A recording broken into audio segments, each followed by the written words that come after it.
حضرت آدم علیہ السلام کے بارے میں ایک سٹوری بہت ہی کامن ہے جو تقریباً ہم سب نے سنی ہوئی ہے۔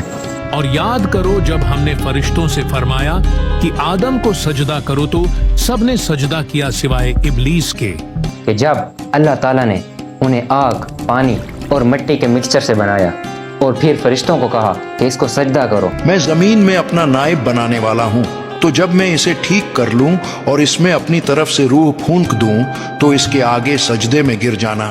تو فرشتوں نے کہا کہ یا اللہ، آپ ایک ایسی مخلوق بنانے جا رہے ہیں جو زمین پہ جا کر آگے فساد کرے گی اور خون ریزی کرے گی۔ تو اللہ تعالیٰ نے کہا کہ نہیں۔ بے شک میں وہ جانتا ہوں جو تم نہیں جانتے۔ اس کے بعد اللہ تعالیٰ نے اپنے علم کے ذریعے آدم علیہ السلام کو کچھ چیزوں کے نام سکھا دیے جو فرشتوں کو نہیں آتے تھے، جیسے کہ بھوک، پیاس، ان سب چیزوں کے نام۔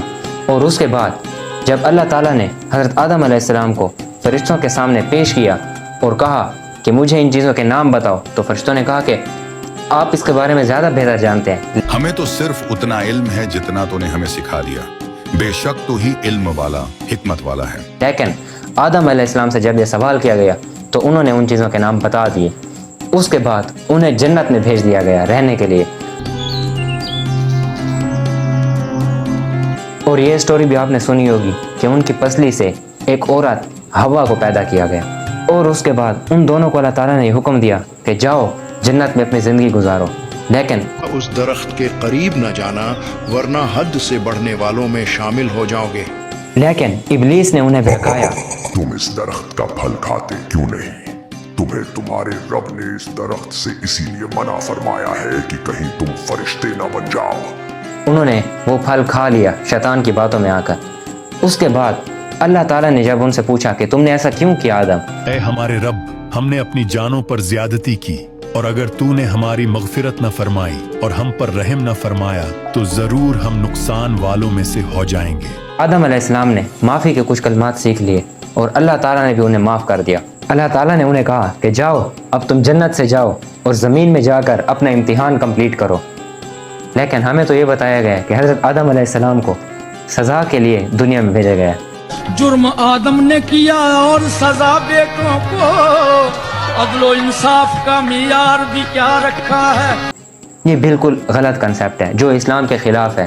حضرت آدم علیہ السلام جب زمین پر اتارے گئے تو ان کے ساتھ 3 اور لوگ بھی تھے، حضرت حوا علیہ السلام، ابلیس اور وہ سانپ جس نے جنت میں انہیں پھل کھانے کے لیے اکسایا تھا۔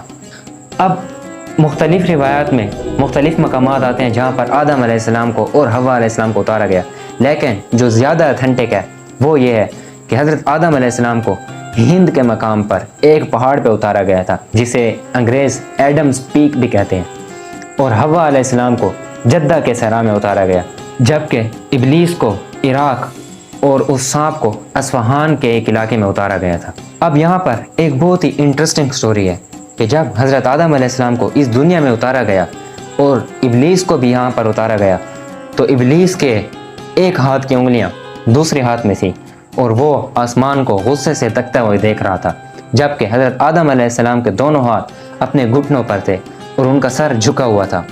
علماء یہاں پر لکھتے ہیں کہ وہ رکوع کی حالت میں تھے۔ ایک اور روایت میں آتا ہے کہ جب حضرت آدم علیہ السلام کو اس پہاڑ پر اتارا گیا تو وہاں کا پہاڑ پورا کا پورا سرسبز ہو گیا اور وہاں پر نہریں بہنے لگی اور ارد گرد بہت ہی خوبصورت پھول اگنے لگے۔ حضرت آدم علیہ السلام کے ساتھ کچھ اور چیزیں بھی اس دنیا میں بھیجی گئی، جیسا کہ حضرت موسیٰ علیہ السلام کا عصا جو جنت کی لکڑی سے بنایا گیا تھا، اور آگے جا کر وہ حضرت آدم سے حضرت نوح جوڑوں کی صورت میں کشتی میں داخل ہونے لگے۔ آسمان سے پانی برسا، زمین نے اپنے چشمے کھول دیے اور جو کشتی میں سوار نہ ہو سکے سب غرق ہو گئے۔ اور نوح سے حضرت موسیٰ علیہ السلام کو ملا۔ یہ وہی خوفناک خواب ہے۔ سلام موسیٰ۔ اور اس کے ساتھ ساتھ 8 جوڑے چوپایوں کے حضرت آدم علیہ السلام کے ساتھ بھیجے گئے، لیکن وہ الگ ٹاپک ہے تو ہم اس پہ بھی بات نہیں کریں گے۔ یہاں پر ایک اور سٹوری بھی ہے۔ آدم علیہ السلام کو جب اس پہاڑ پر اتارا گیا تھا تو ان کی قد اتنی اونچی تھی کہ وہ بادلوں سے ٹکراتے تھے، اور اس ٹائم حضرت آدم علیہ السلام کی اس جسامت اور قد کو دیکھ کر جانور ڈر کر بھاگ گئے، اور یہی آج تک جانور انسانوں سے اس لیے ڈر کر بھاگتے ہیں۔